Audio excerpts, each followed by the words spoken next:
예, 점심 드시고 나서 이제 그 졸립고 하실 것 같아서 제가 이제 파리 올림픽을 봤죠. 이렇게 여러분 보셨어요? 엄청나지 않아요? 아닌가요? 저만 저만 놀랐나요? 어, 거기에 보면 이제 이런 행사를 할 때 보면 전 세계의 문화가 어떻게 흘러가고 있고 지금 세상이 어떤 형태가 되고 있고 어떤 과학을 가지고 어떤 인문의 정신으로 어떤 마인드를 담을 것인가라고 하는 게 그 시대의 모습들이 올림픽 개회식 할 때 거의 다 나와요. 다 보인단 말이죠.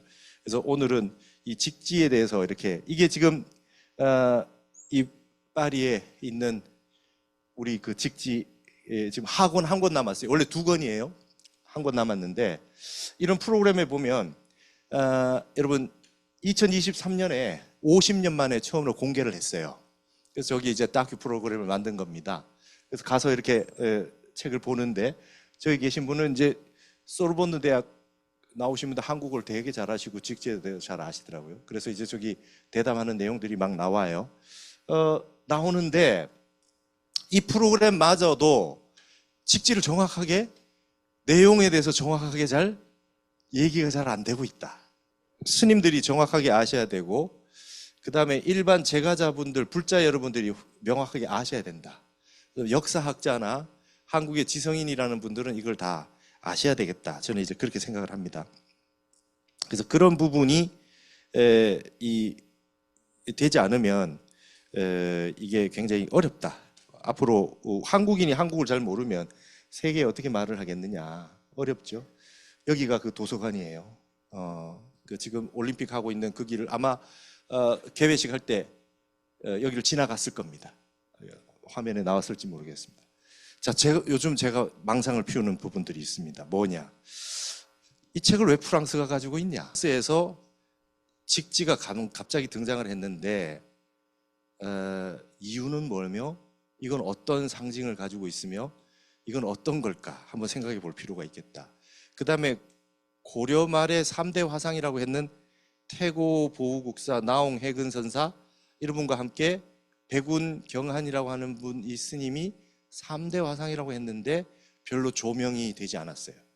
이 스님이 백운 화상 어록 한 권 정도 있을 뿐이고 나머지 이제 직지가 이제 20세기에 프랑스에서 세계 최초의 금속 활자라고 하는 걸로 갑자기 요즘 흔한 말로 갑자기 툭 튀어나온 거죠.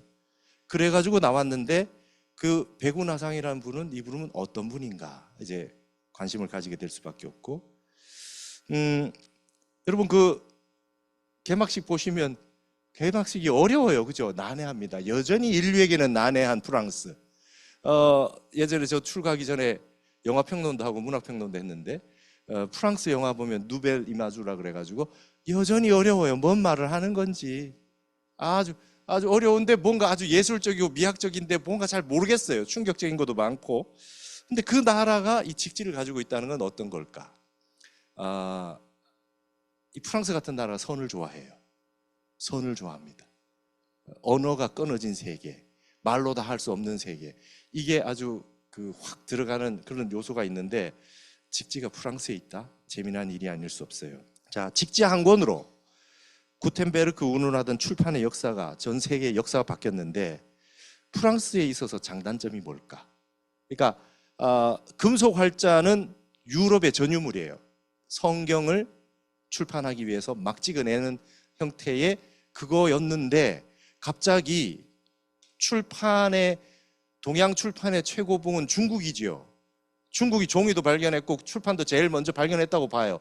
근데 최고 오래된 판본은 전부 다 우리나라의 거란 말이에요. 이게 지금 그런 형태가 돼 있단 말이죠.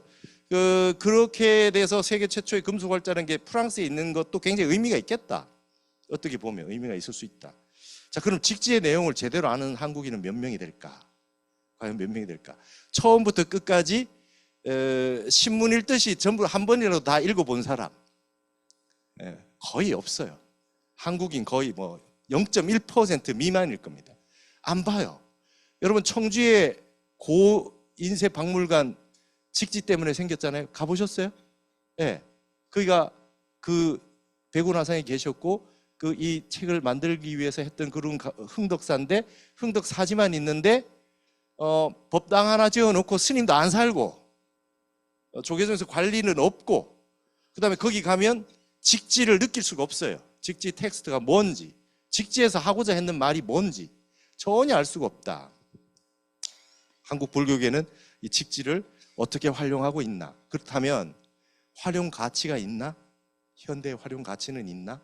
중요한 부분은 저는 이렇게 생각합니다. 앞으로 전 세계가 불교의 명상이 기반이 된 명상이 세계적으로 퍼진다면 이 직지라는 텍스트야말로 전 세계의 한국의 명상의 전통을 소개할 수 있는 최고의 텍스트가 될 거다.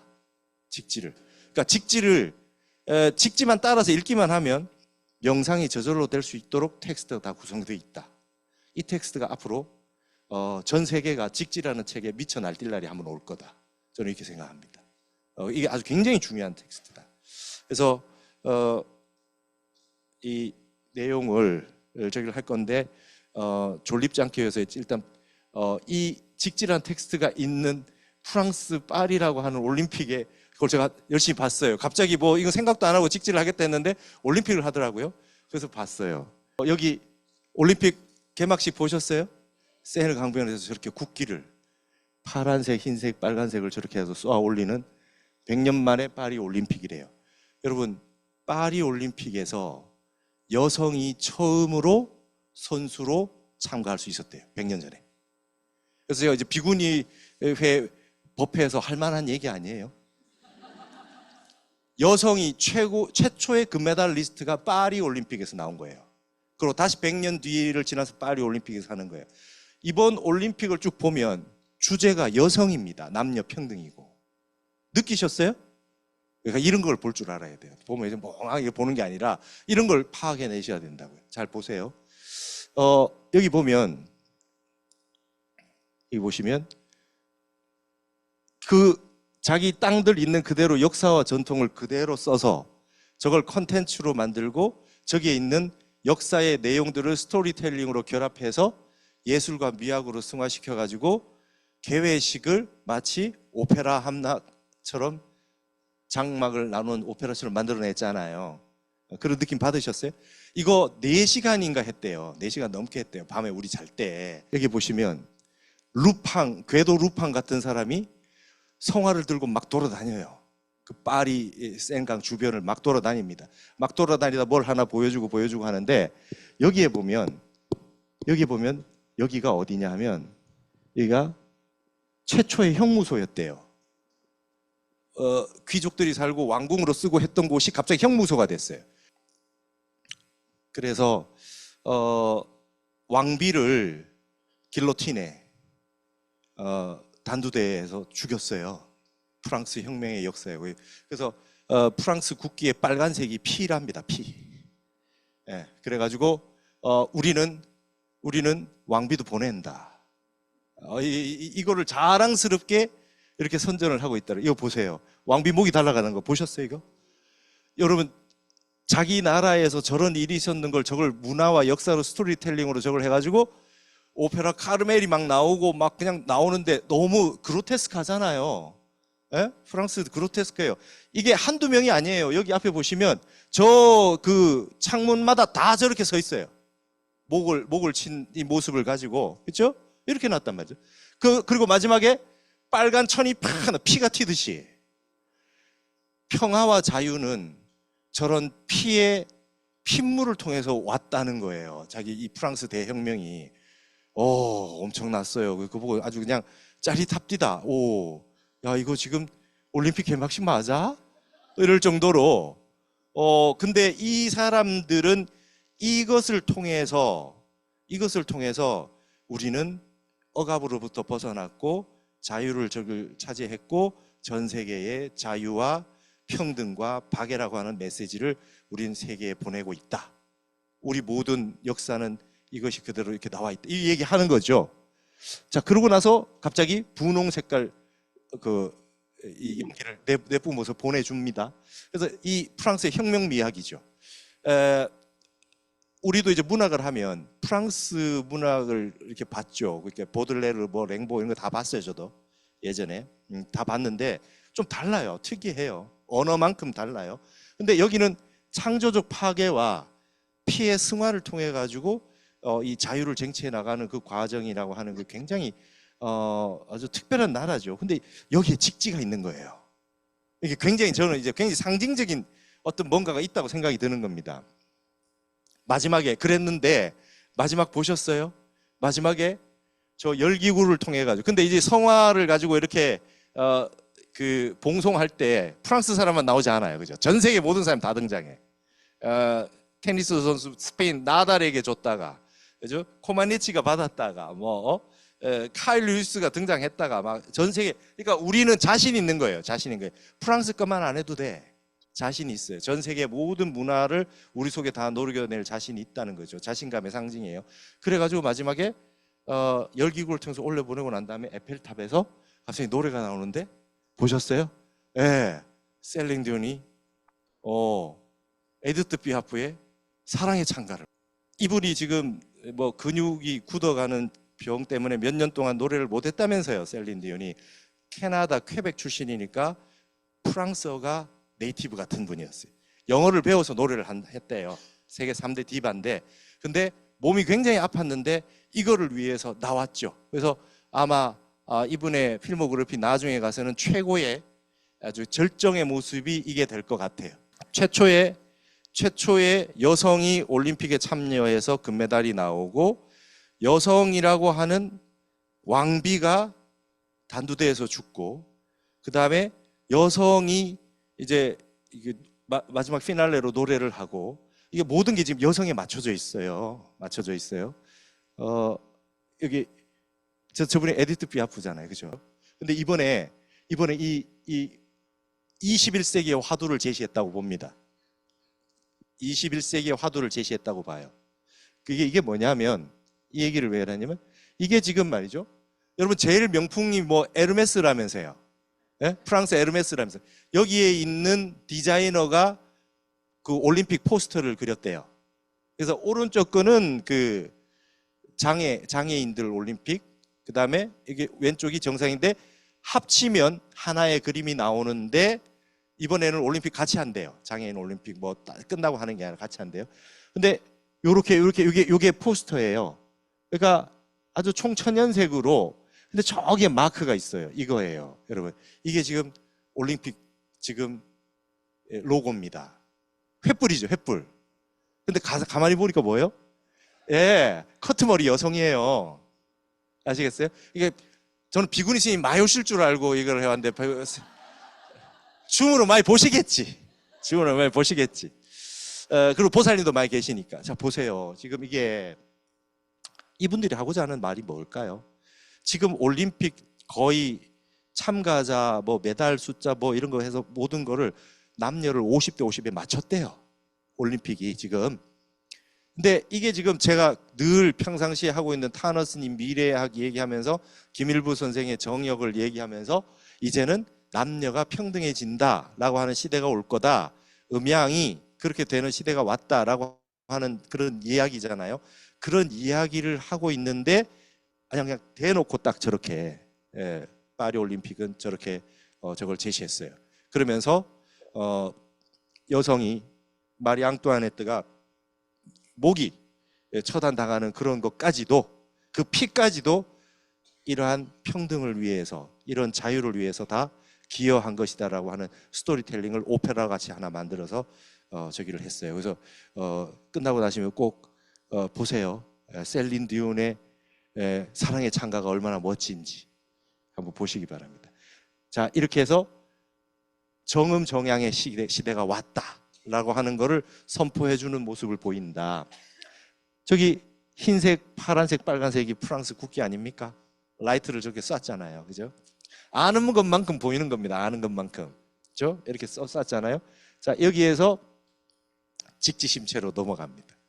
자, 여기에 저런 땅에 박물관에 우리가 가지고 있는 최고로 오래된 금속 활자, 현존하는 최고로 오래된 금속 활자가 저 프랑스 박물관, 저 도서관에 있다. 이 사태는 뭐냐? 이 사태는 뭐냐? 그리고 저것이 가장 오래된 금속 활자라고 하는 그런 의미가 없었다면 저 책이 만약에 우리나라 어디 있었다면 청주의 흥덕사지 같은 데 있었다면 저렇게 엄청난 어떤 이슈가 됐을까? 그렇죠? 자, 이 직지심체 요절이라고 하는 거는 우리가 직지심령이라고 알고 있죠? 이 책 원래 이름은 백운화상 초록입니다. 초록이라고 하는 건 요약해서 썼다는 거죠. 불조 직지심체 요절이에요. 부처님과 조사 스님의 직지심체, 마음의 본체를 곧장 지적했다. 직지인심할 때 곧장 지적했는 그 내용 중에 부처님 역대조사 스님들의 선이겠죠. 역대조사 스님이 법을 전하면서 부처님의 핵심, 진리의 핵심이 되는 심체를 딱 이야기한 거를 요절, 하이라이트만 요약해서 놓은 거를 백운화상이 본인이 또 그 가운데 뽑았다, 이 소리예요. 자, 그러면 선문념송이 30권이고 전등록이 30권인데 직지심체 요절은 딱 2권 상하권으로 돼 있어요. 한 권으로 지금 번역본은 딱 한 권으로 딱 돼 있어요. 그거 한 권이면 요약 다 된다는 거예요. 백운화상이 내가 요약 다 했다 이거예요. 역대 부처님부터 모든 조사 스님들의 핵심을 이거 한 권이면 돼 이거였어요. 근데 이 지금 선의 정수란 말이죠. 그래서 1378년에 청주 흥덕사에서 세계 최초 금속활자본으로 인쇄됐고, 여러분, 자, 금속활자본이라고 하는 거 목판본이라고 하는 게 차이가 뭘까요? 목판본은 금속활자본을 만들어도 목판본을 따로 만듭니다. 왜냐하면 방대하게 많이 찍으려면 목판본이 낫죠. 근데 금속활자본은 어떻게 하냐면, 여러분 옛날에 우리 지금 컴퓨터로 하기 전에 책 낼 때 이게 활자 하나씩 뽑아가지고 쓴 거 기억나시죠? 그걸로 하면 뭐예요? 쓰고 나서 넣어놨다가 다른 거 쓰고 이렇게 할 수 있잖아요. 그죠? 뺐다 넣었다가 할 수 있으니까 금속활자본이라고 하는 건 그 글자들을 쭉 만들어 놓으면 책을 계속 다른 책들을 만들 수 있는 반면에 목판본은 그 목판본, 해인사 팔만대장경처럼 그 책의 목판본은 목판 그것만 딱 있어야 되는 거죠. 보관하기가 힘들겠고 나무가 상할 수가 있고 그 다음에 뭐가 빠질 수가 있고 한데 이거는 금속활자를 이렇게 뽑아가지고 쓰는 거죠. 근데 이게 지금 가장 오래된 판본이라고 하나 더 이전 게 있었는지 알 수가 없어요. 알 수가 없단 말이죠. 남아있는 건 이 목판본이나 뭐 금속활자본이나 중국이 했을 수도 있어요. 근데 안 남아있어요, 중국이. 자, 이 사람이 주한 프랑스 공사가 고서적 수집광인데 빅토르라고 하는 분이 한국에 와가지고 이걸 수집해 갔어요. 그때 전 세계가 가지고 뭐 병인 양료, 신민 양료에서 뭐 미국, 영국 할 것 없이 전 세계가 우리나라에 들어왔잖아요. 그때 이 사람이 이걸 수집해 갔다. 사서 갔는지 어떻게 했는지 아마 처음에 경매가 나왔다고 하는 얘기를 들은 것 같습니다. 그랬는데 여기에 가장 오래된 금속활자라고 하는 게 뭐냐? 앙리 베베르라는 사람이 1911년에 재구입을 했다가 가지고 있다가 1950년에 프랑스 국립도서관에 기증을 했다. 이렇게 돼 있어요. 이렇게 됐어요. 그 사실을 우리는 모르고 살았어요. 저 6.25 때잖아요. 예. 이제 6.25 때잖아요. 그러니까 이게 이제 쭉 그러고 난 다음에 이 박병선이라는 선생님이 프랑스에 공부하러 가셔가지고 도서관 사설을 했어요. 스승이었던 이기백 선생이 이기백 선생님이 아니다. 저기 서울대에 그 선생님이 병인 양료 때 책을 많이 가져갔으니까 자료들을 좀 프랑스 가서 찾아봐라. 그래서 선생님이 가셔가지고 사설을 하면서 찾았는데 이 선생님이 하신 게 직지만 찾은 게 아니라 우리 외규장각 도서 의뢰 왔죠. 월정사로 왔죠. 그것도 다 찾으셨어요, 이분이. 그걸 다 찾으셔가지고 했던 분인데 그때 이제 직지를 발견했죠. 직지를 발견해가지고 이게 직지라고 하는 걸 알고 이거를 알리기 시작을 해서 이 선생님이 돌아가셨어요. 그래서 이분이 이제 이걸 처음으로 세상에 알린 거죠. 그것도 여자분이세요, 맞죠? 지금 공통 분모가 어떻게 돌아가는지 느끼세요. 제가 이 PPT 만들었을 땐 그런 게 있으니까. 자, 그래서 1972년에 67년쯤에 있다는 걸 알고 적극적으로 말씀을 하셔서 72년에 세계 도서의 해 전시품에 이 직지가 포함이 되면서 구텐베르크의 성서 성경책 만든 금속활자본보다 먼저다라고 하는 걸 알았다는 거예요. 알게 됐다는 거죠. 알게 됐다는 건 이게 이제 신문에 났던 그때 당시에 이 내용이죠. 그렇죠? 이렇게 꼬레라고 나오잖아요. 코리아에. 그죠? 여기 메탈이라고 나오고 금속활자를 했다는 사실이 여기서부터 가장 오래됐다는 것을 이제 알려지기 시작한 겁니다. 그러니까 몇 년도입니까? 72년에 세계에 처음 알려졌다. 20세기에. 저게 1300년대 건데 프랑스에서, 그래서 유럽에, 우리나라에가 만약에 가지고 있어가지고 한국에서 막 떠들면 유럽 사람들이 보기나 했겠어요? 구텐베르크의 금속활자가 여전히 뭐 그냥 저기 한 건데 프랑스에서 나왔다는 거예요. 저게 건너가서. 그러니까 아까 말씀드렸던 저게 파리에 있는 연기는 뭐냐, 어떤 연유로 저렇게 돼 있느냐, 뭔가 뜻이 있는 거 아니냐 이거죠. 알 수 없으나 저게 한국에 있었다 그러면 우리끼리 그냥 그냥 우리 안에서 얘기하고 말 뿐일 수 있는 것을, 저거는 이제 전 세계 사람들이 보게 됐다는 거죠. 알게 됐다는 거예요. 그러면 이걸로 인해 가지고 우리는 다시 뭐를 생각해 볼 수 있느냐? 이게 이제 구텐베르크예요. 이거 금속활자로 찍은 최초의 금속활자로 알려졌던 1455년에 저렇게 했는 판본이라는 거예요. 그러니까 78년이 우리가 앞선 거죠, 그죠? 78. 그리고 최근에는요 증도가 활자가 우리 직지보다 더 오래됐다고 하는 주장이 나왔어요. 이제 그것도 이제 아직까지 뭐 인증을 못 받고는 있으나 또 그것도 또 얘기가 지금 나오고 있습니다. 이게 보시면 이게 프랑스에 있는 두 권 가운데 하곤만 현존하고 있어요. 하곤만 현존하고 있습니다. 여기를 이렇게 보실 것 같으면 이게 하곤의 맨 마지막이니까 여러분 상권 하곤 있으면 상권 있는 내용이 없는 대신에 하곤의 마지막 몇 년도에 뭐가 했다는 게 나오잖아요. 그죠? 이게 이제 남아 있으니까 몇 년도를 알게 된 거죠. 그렇죠? 이게 책 제목이 쫙 나오고, 그죠? 그 다음에 성광 7년 정사 7월, 그죠? 청주목에, 그죠? 흥덕사, 그래서 주주 인시했다. 장소가 나오고 날짜가 나오고 몇 월에 했다는 게 나오고 어디서 했다는 게 나왔단 말이죠.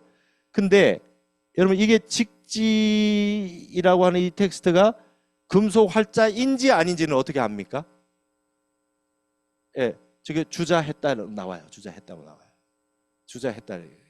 새겼다는 말이 없어요. 그렇죠? 주자했다고 나와. 근데 그럼에도 불구하고 또 텍스트가 아닐 수도 있는데 여러분들이 여기 보시면 이 글자가요 목판본하고 금속활자본은 뭐가 다르냐면 금속활자는 찍힐 때 흔들릴 수 있어요. 맞죠?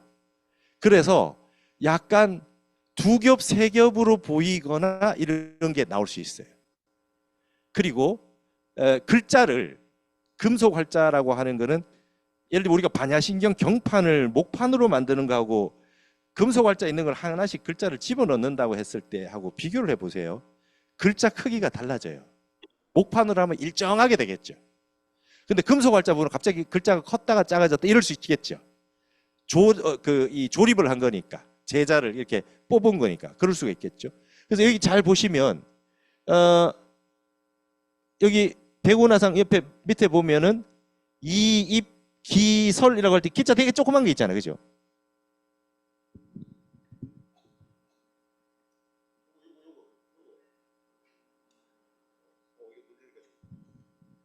그렇죠? 이런 거 글자도 인자라고 있고 이런 것도 찍힐 때 덜 찍혔잖아. 맞죠? 목판본하고 이런 것도 좀 덜 찍혔죠. 그러니까 인자도 진하게 찍힌 게 있고 연하게 찍힌 게 있고, 글자도 이게 만약에 우리가 반야신경 해인사 팔만대장경 같으면 인자를 이렇게 다르게 썼을까요? 거의 일치하게 쓰겠죠. 이게 활자본을 갖다가 하나씩 담아서 이렇게 나온단 말이에요. 그냥 이것만 봐도 이게 금속 활자인지 목판인지 알 수가 있어요. 이렇게 돼 있어요. 그래서 여기에 보시면 그 1377년이라고 처음에 이 책을 수집한 프랑스인이 여기다 다 써놓은 거예요. 1377년 거라고 이렇게 써놓은 거예요. 자기네들이 써놓은 거죠. 요렇게 되지 않습니까? 요렇게 여기 보면 글자를 넣고 여기가 빈 거 같으면 이렇게 나무를 이런 게 깎아가지고 여기다 집어 넣습니다. 이렇게 비면은 흔들려서 못 하니까 글자체를 넣는데 중간에 옆에가 비면은 옆에 나무를 옆에 끼워 넣죠. 그러면 글자가 작게 되겠죠. 그래서 이거는 큰 건데 이건 작잖아요. 그럼 여기 나무를 끼워 넣고 이런 식으로 해가지고 이 활판 인쇄는 소량으로 찍을 때 쓰는 거죠. 소량으로 찍을 때 씁니다. 근데 대량으로 방대하게 펼쳐야 되겠다 했을 때는 목판을 깎죠. 그러면 자, 직지는 하원만 금속 활자가 프랑스 파리에 있는데 우린 직지를 다 볼 수 있나요? 상권은 어떻게 됩니까? 목판본이 있어요. 목판본도 만든 게 있어요. 제가 공부했던 한국학중앙연구원이 가지고 있는 책이 장서각에 있는 텍스트였어요. 장서각은 창경궁에 있었던 그 건물에 있었던 왕실 도서였어요. 일본인들이 우리나라를 도대체 어떻게 하려고 그랬을까요? 궁궐에다 동물 집어넣어 놓고 완전히 능멸하자. 창경궁을 창경원으로 만들어 놓고 우리는 그것도 모르고 거기 가서 놀고 있었어요. 소풍 가고 있었고, 그죠? 서울 사람들 놀러 갔다고요. 그렇게 우리를 짓밟았잖아요. 근데 거기에 장서각이라고 하는 저기 여러분 지금 그 창경궁에 가시면 통명전이라고 이렇게 있고 그 뒤로 올라가면 이렇게 거기서 이 창덕궁으로 넘어가는 그쪽 위에 길이 있어요. 거리로 가는데 보면 그 위에가 텅 비어 있는 공간이 있습니다. 그거 아마 수경전인가 자경전인가 자경전인가 보다. 거기가 정조 임금이 어머니 해경궁 홍씨를 위해서 지은 건물이 있었어요. 그거 아주 대명당이라 그래요. 그래서 일본인들이 거기를 그걸 없애고 거기에다가 연회장처럼 만들었어요. 좋은 자리에.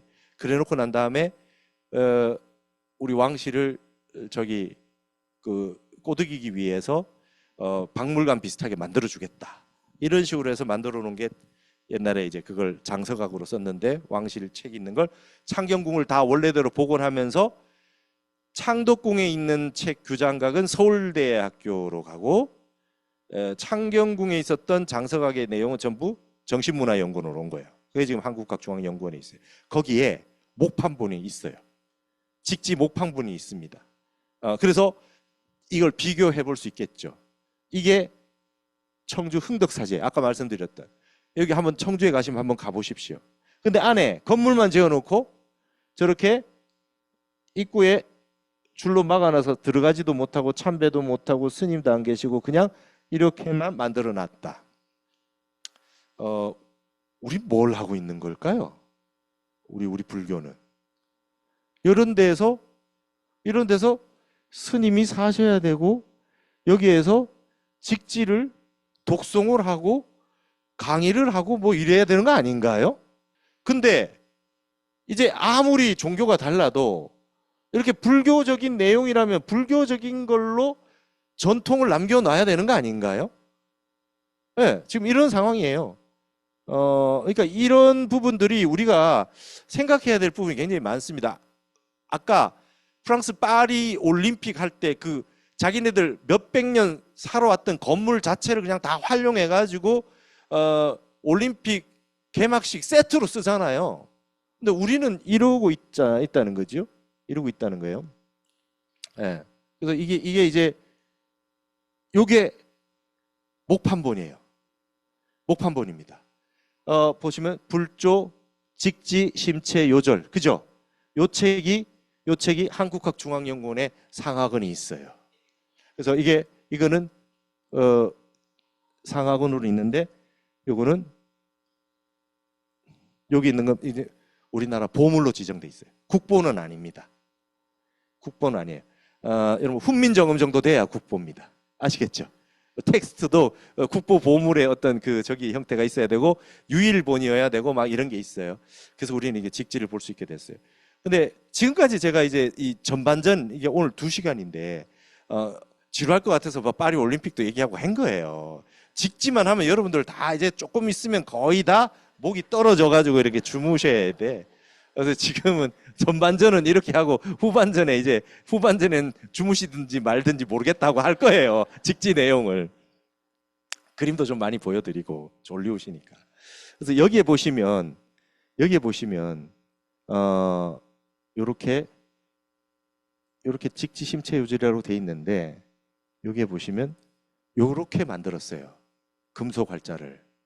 어떻게 했냐면 원래는 이거를 말하자면 여러분 이렇게 흙 같은 데에다가 나무를 꽂아 가지고 나무로 이렇게 각을 해요. 글자를 이렇게 새겨서 넣고 난 다음에 주물을 뜨는 거예요.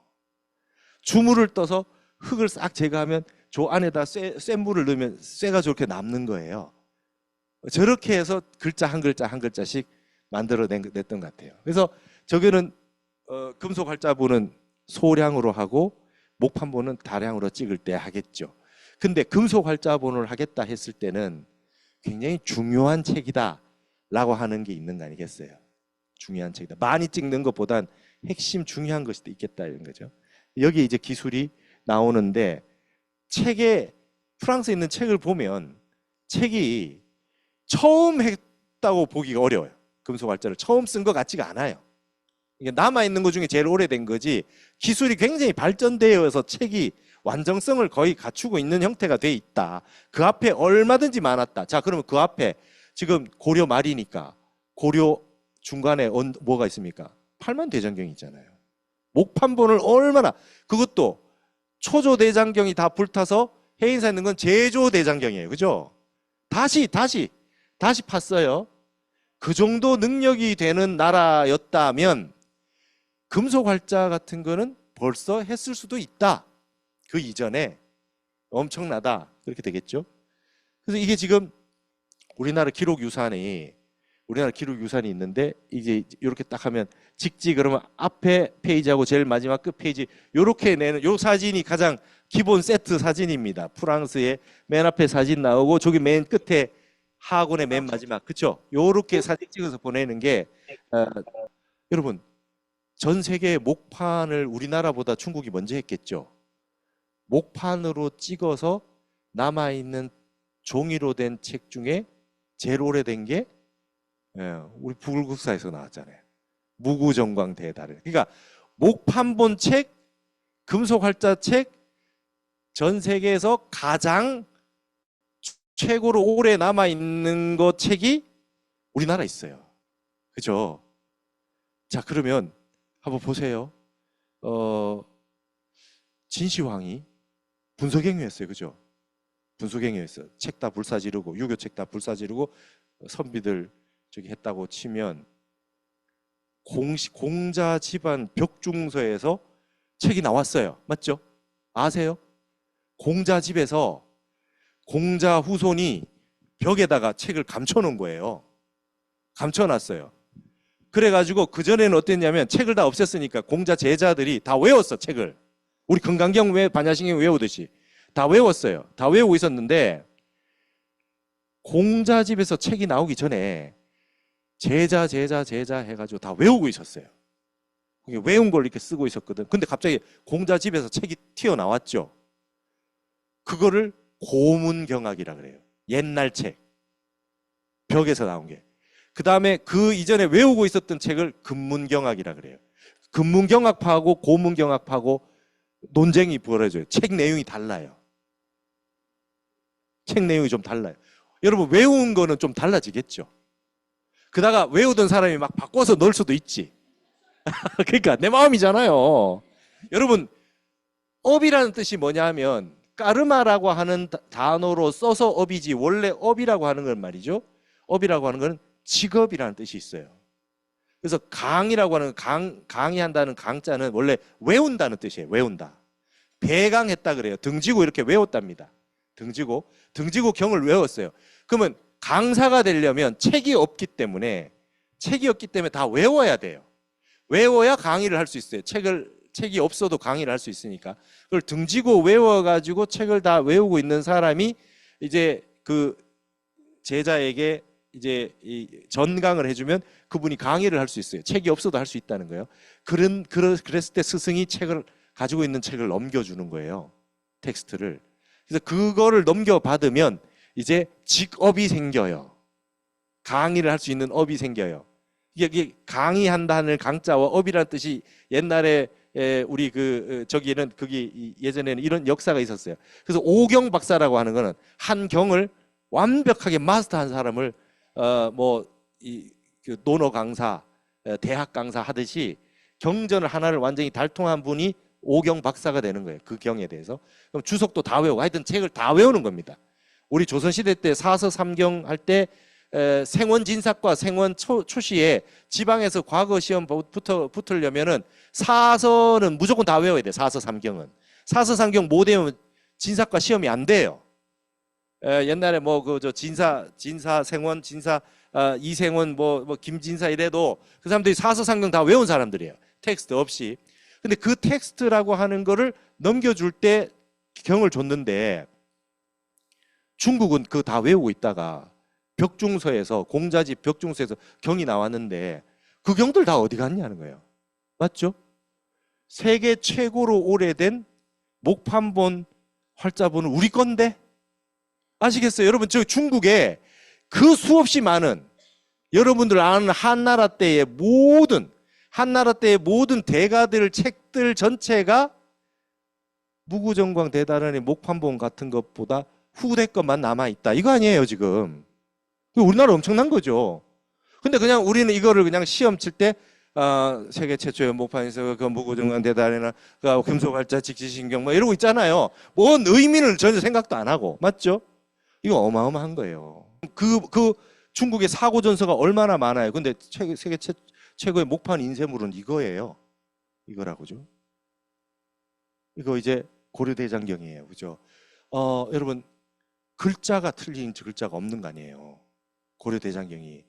전 세계 어떤 대장경을 만들다가도 글자를 잘 모르겠다 그러면 고려대장경 확인해라 이렇게 되잖아요. 오탈자가 가장 적은, 거의 없다고 할 수 있는. 일본의 신수대장경을 만들었는데 만들어도 오탈자가 생겼잖아요. 그래서 이 어마어마한 고려대장경의 힘이 아마 그때 벌써 다 했었을 것이다. 이렇게 해서 찍어내는 게 이제 목판이죠. 목판 인쇄 기술에서 금속 활자 기술로 분명히 발전했을 것이다. 우리나라는 여러분 청동을 아주 잘 다루는 민족이었어요. 여러분 이번에 저기 어디입니까? 호암미술관에 백제 관음보살상 보셨어요? 백제 때 그 정도는 다뤄줬다 이거지 우리가. 그죠? 금동미륵보살 방가사유상의 금동을 다루는 기술, 세공 기술, 그 다음에 금관을 만드는 기술, 쇳물을 녹여서 어디다 거푸집에 넣어서 만들어내 가지고 이렇게 밀랍으로 해서 만들든지 쇠를 다뤄 가지고 금동을 만들어서 만들어내는 기술은 삼국시대부터 우리나라가 전 세계의 거의 탑 수준이었다. 그리고 이제 그 다음부터는 고려시대 때는 도자기에다가 쇳가루도 넣고 못하는 게 없었잖아요. 고려청자 보면. 그죠? 그 정도 수준인데 경판도 이 정도 만드는 정도였으면 금속 활자는 굉장히 많았을 것이라고 보여져요. 그거 중에 하나가 프랑스에 남아 있는 거죠. 조선왕조실록이요. 이게 이제 조선이 뚝 떨어진 게 아니라 고려의 이 출판 인쇄 기술이 남아가지고 이제 그냥 자신이 있어요. 그냥 다 써도 나중에 책 만들 수 있다는 자신이 있어요. 그래서 여러분 조선시대 때는 왕이 이렇게 얘기를 하면 왕이 이렇게 얘기를 하면 좌사와 우사가 있어요. 사관이. 한 명은 행동을 기록해요. 한 명은 말을 기록해요. 그러니까 이제 왕이 화가 나서 핸드폰을 집어 던지며 욕을 했다. 그럼 여기는 핸드폰을 집어 던지고 저쪽에는 욕한 걸 적어요. 매일매일 다 적고 있어요. 그거를. 그러니까 이게 지금 언론하고 수준이 달라요. 그래놓고 적어놓고 매일매일 적는 걸 승정원 일기라 그래. 매일매일 적습니다. 매일매일. 근데 그거를 왕은 못 봐요. 죽고 나서 사료로만 씁니다. 그래서 그 승정원 일기를 매일 쓴 거를 왕이 죽고 나면 승정원 일기를 전체를 쫙 봐서 왕조실록 편찬위원회가 생겨나서 요거는 넣어야 되겠다 해서 왕조실록에 그 한 왕의 기록이 남죠. 그걸 못 봐요, 왕이. 내가 지금 했는 말을 야 거기 잿더리 던진 거 빼줘, 이게 안 돼요. 안 돼요. 한국이 그런 나라예요. 이 기록유산이. 자, 그런데 조선 왕조실록이 중국의 25사, 중국 역사 전체를 다룬 역사책 25 나라의 그 많은 역사책 다 한 것보다 조선 왕조 꽤 더 많아요. 그럼 승정원 일기는 어떻게 될까요? 매일매일 쓴 건데 불화도 해놓고 이제 새로 불화를 해야 되면 불화를 태우거나 뭐 불상도 그냥 땅에 묻어버리고 이러잖아요. 안 가지고 있어요. 늘 예배하고 예경해야 되는데 이걸 딴 데 뭐 이렇게 할 수는 없다. 부처님 저기 정확하게 해야 되기 때문에 그다음에 쓰고 나서 새로운 걸 모실 때는 소각을 하거나 이래요. 그럼 일본 사람도 와서 제발 좀 달라고 해서 가져간 게 고려 불화가 80%가 일본에 있잖아요. 어떻게든 가져간 거예요. 우리는 이제 끝나고 나면 그냥 폐기 처분하죠. 왜? 또 만들면 되니까. 우리 뭐 또 만들면 돼요. 이게 한국이에요. 엄청난 나라입니다. 여러분 그거 아세요? 조선시대 때 초상화 그리는 거? 조선시대 때요. 예. 조선시대 초상화 그리는 원리가 점 하나, 곰보 자국 하나 다 그려야 돼요. 왕도 그렇게 그려야 돼요. 그래서 이 완벽한 사실주의를 그대로 보여줍니다. 그래가지고 그거를 그 책이 그런 여러분 이 조선시대 때 그 초상화에 나온 비밀이 있어요. 이분이 이 보면은 이성락 선생님이라고 피부과 의사신데 독일에서 유학하신 분이 그림 보는 걸 너무 좋아해가지고 그림을 보시다 우리나라 초상화에 빠져서 초상화만 연구해서 다시 박사를 쓰셨어요. 조선의 선비정신이라고 하는 책을 보세요. 거기 보면 태조 이성계 여기에 꼼보 자국이 막 이렇게 그려놨어요. 그거를 조선시대 때 이후에 후반에 와가지고 조선 후기에 다시 모사본을 보고 그렸는데도 여기 그려진 걸 또 그대로 그려요. 추사가 역적으로 몰렸다가 나중에 이제 죽기 전에 이제 다시 복권이 됐어요. 그래서 국가에서 초상화를 그리게 해줘서 그렸는데 이 꼼보 자국 그렸어요. 초상화 꼼보 자국 있어요, 얼굴에. 그런 게 다 그려놨어요. 그리고 쌍둥이 관리가 있었는데 누구 건지 초상화인지 몰랐어요. 근데 역사 기록에 그분 아픈 게 나와 있어요. 근데 얼굴에 예를 들면 황달이 있었다. 이게 다 그려놨어요. 그래서 이분은 누구 거 초상화가 맞다. 다 찾아낼 수 있어요. 우리나라 그 정도예요. 기록이. 엄청난 기록에 돼갑니다. 이런 그 양상이 있었다. 자, 그러면 이거는 이제 정조 때 어괴입니다. 그죠? 의궤. 쭉 이동할 때, 그죠? 말 한 마리까지 다 그리는 거잖아요. 그죠? 예. 그러니까 이게 지금 얼마나 우리나라가 디테일한 나라인가. 그러니까 전 세계에서 아마 가장 강력한 나라가 아니겠느냐. 그러다가 또 오늘 이 얘기를 왜 하려냐면 이 직지라는 책을 만드는데 비구니 스님, 묘덕이라는 스님이 거의 주도하셨어요. 예. 그리고 박수 치셔도 됩니다. 여기에 보시면 이거는 한국학중앙연구원에 있는 목판본 뒤에 있는데요. 여기 보시면 비구니 스님 묘덕이라고 나오죠. 뭡니까? 각자는 누가 했고 모연은 누가 했고 모연한 그죠? 모연한 스님들 비구 스님도 계시지만 여기에 비구니 스님, 묘덕 스님 이렇게 나오신다고요. 굉장히 큰 영향을 미치셨는데 이분이 굉장히 지체 높으셨던 분이 출가를 하신 건지 혹시 왕실에 계시다가 출가를 하셨는지 알 수 없으나 비구니 스님이 이 책을 만드는데 아주 적극적으로 활약을 하셔가지고 이렇게 아주 그냥 중요하게 이렇게 만들어놨어요. 여주에 사셨던가 봐요. 여주 신륵사에 가면 나옹 스님 그 사리탑 있잖아요. 그 탑비에도 등장하세요. 이 묘덕 스님이. 그래서 이 직지라고 하는 텍스트는 굉장히 좀 특별하다. 우리나라에 있는 모든 걸 다 가지고 있는 걸 다 보여주고 있다. 이렇게 생각하지. 요거는 자, 요거는 목판본일까요? 금속 활자본이에요. 목판이죠. 이제 보시면 아시겠죠. 일률적으로 불조, 직지, 심체, 요절, 서, 그죠? 딱 이렇게 그냥 딱 보면 정확하죠, 그죠? 예, 활자로 금속 활자는 글자가 크거나 적거나 잘 찍혔거나 흐린 게 이제 있단 말이죠.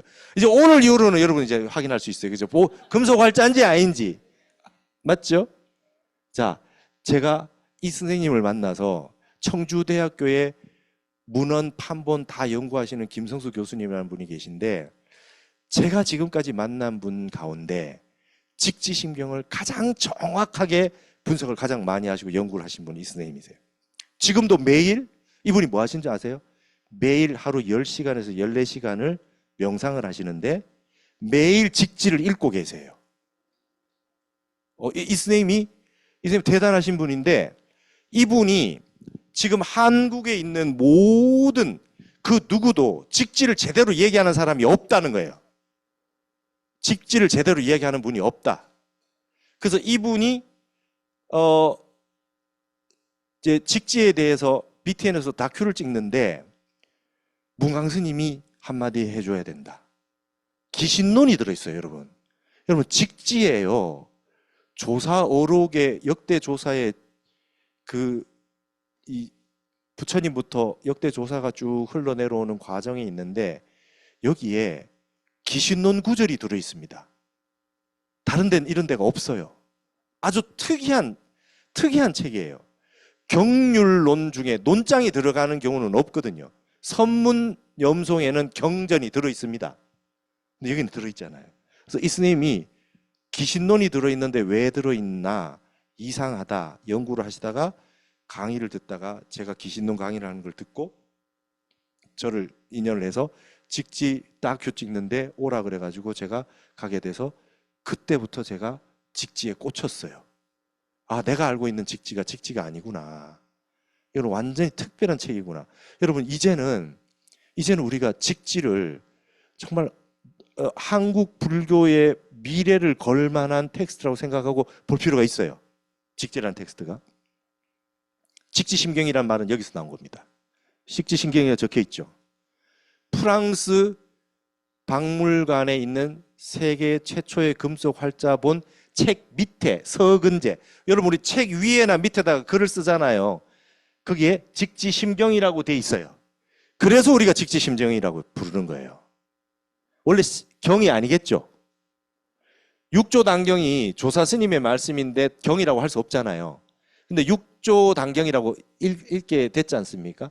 근데 이 우리 텍스트도 직지 어디를 봐도 경이라는 말이 없는데 프랑스 책 금속활자 밑에 이렇게 직지심경이라는 글이 있어서 우리가 직지심경이라고 읽었던 겁니다. 아시겠어요?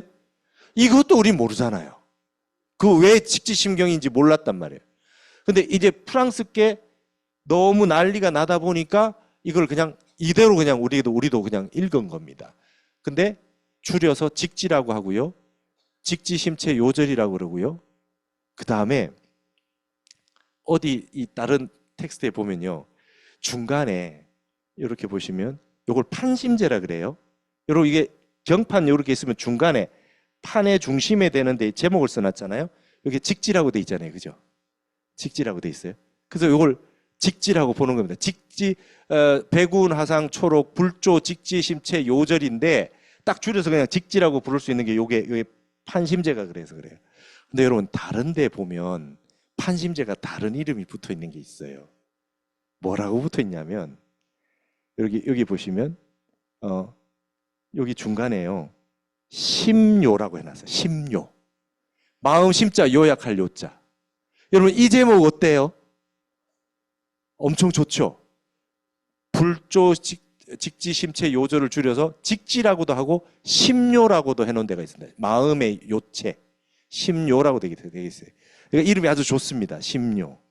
그래서 이렇게 돼 있습니다. 자, 이게 지금 여기에 보면 제가 막 표시해놨어요. 이런 거 글자 작죠? 요거 작잖아요. 그다음에 이게 굉장히 커요. 이렇게 굵은 거. 그다음 글자를 보시면 요게 이제 보시면 이런 거 학자 같은 거 잘 못 지킨 거 글자 작습니다. 요게 금속 활자본의 특징이다. 특징이다. 자, 그다음에 10분 쉬시기 전에 그러면 의문을 가져봅시다. 전 세계는 명상 열풍이다. 왜 직지인가? 왜 직지가 중요한가? 그다음에 이게 선불교 수행법이 변천된 게 처음엔 조사선이었어요. 그죠? 근데 갑자기 뒤에 와서 화두선을 하게 됐습니다. 근데 지금 우리가 수행하는 가나선이라고 하는 이 수행 방법에 보완할 수 있는 방법이 지금 서구에서 오는 명상법, 미얀마, 티베트 수행법들만 쭉 있는데 여기에서 우리가 할 수 있는 건 조사선하고 북방관법이 있어요. 영가 현각 저기에 그 선종 영가집 같은 데 보면 사마타 비발사나 소원 같은 게 있습니다. 윗바사나 북방 윗바사나 방법 같은 게 텍스트가 있어요. 그런 텍스트를 하거나 아니면 그냥 화두 이전에 조사선 텍스트를 하거나 이런 거밖에 없어요.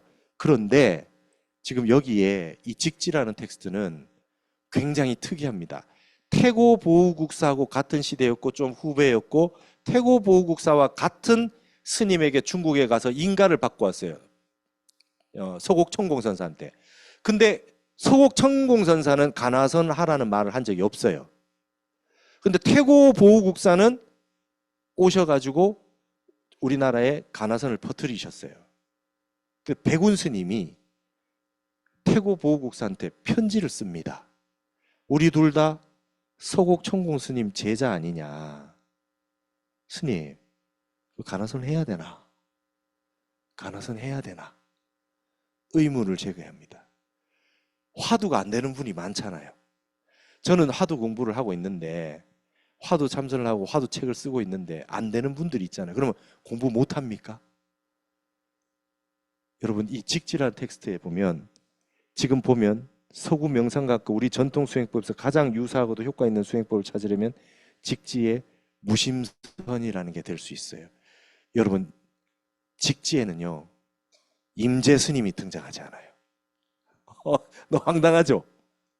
임재가 등장하지 않아요. 조주 무자가 없어요. 조주가 언제 무자 화두 들었냐? 평상심이 도라는 말 남전 스님한테 듣고 깨쳤지. 이 책 굉장히 특이한 책입니다. 그래서 이 책이 지금 화두를 들고 참선하시는 가나선 하시는 분들은 선문염송 같은 거면 충분하고, 근데 남방의 명상법을 하려고 하니까 뭐 좀 안 맞는 것 같은데 나는 좀 뭐 이렇게 그건 잘 못하겠는데 뭔가 한문본으로 되어 있는 우리 명상 어떤 다른 명상법 같은 거 좀 없습니까? 라고 할 때는 이 직지라는 텍스트가 완벽하게 알아차림, 마음 챙김, 그 다음에 이 명상해서 관법으로 볼 수 있는 부분이 완벽하게 여기에 다 있다. 이 책이 그런 것 같아요.